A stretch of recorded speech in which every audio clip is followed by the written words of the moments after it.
I'm back with my final video here, talking about my fourth and final principle about integrity and making sure that we say what we mean and mean what we say. I'll make other videos if people request them and want to know on certain things, but so far I just want to talk about the four principles that are on my flyer that's being distributed to everybody in town, and the main principles I stand behind, and those action items that come along with those principles. So if you have any other questions, I'd be happy to hear from you and to be able to add anything else that you might want to hear.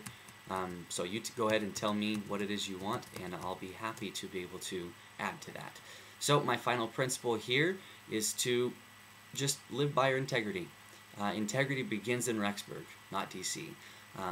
Now, I know many people in this town would agree with me that there seems to be a lot of corrupt politicians in Washington that just care out for their own interests and want to do their own things. Many might argue otherwise and say Washington's going great. But overall, the way that I feel is that the direction of our country is not the direction that I feel that it should be going. And whether you're Democrat, Republican, whatever, I hope not to be able to offend on either side there, because I think it comes from both sides. It's not just a one-person thing.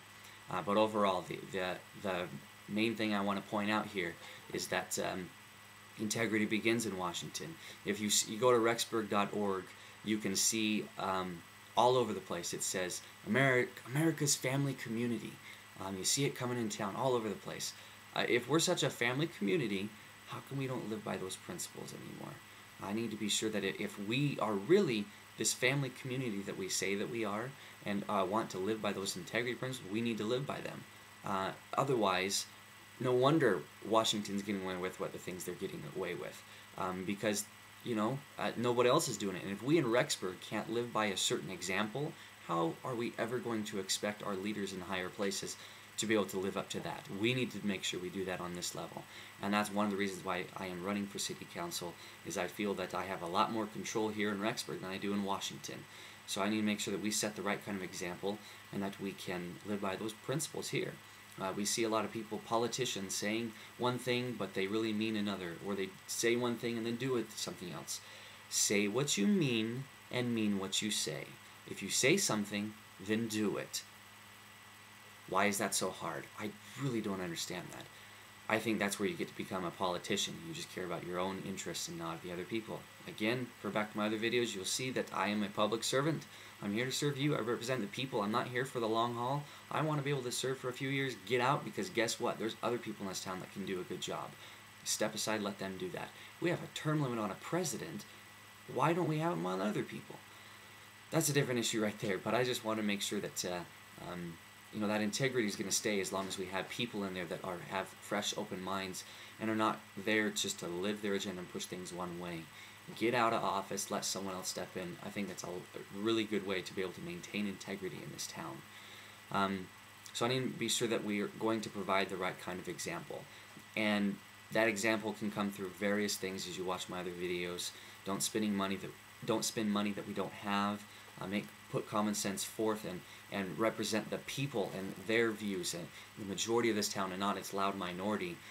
Put money into the roads, put money into development that's going to benefit us as a whole, not individual things. But don't spend too much money. We don't need a $12 million pool. I want a pool. It would be great for this community, but we don't need a $12 million pool, let alone anything outdoors. So at the moment, at least that big. So let's just use our heads and make sure that we're living by those integrity principles, because if we aren't living the example here, how are we ever going to expect Washington to? You think of it one way, if you want your kids to be raised and be good people, do you think that you, as a parent, can go off and make bad decisions?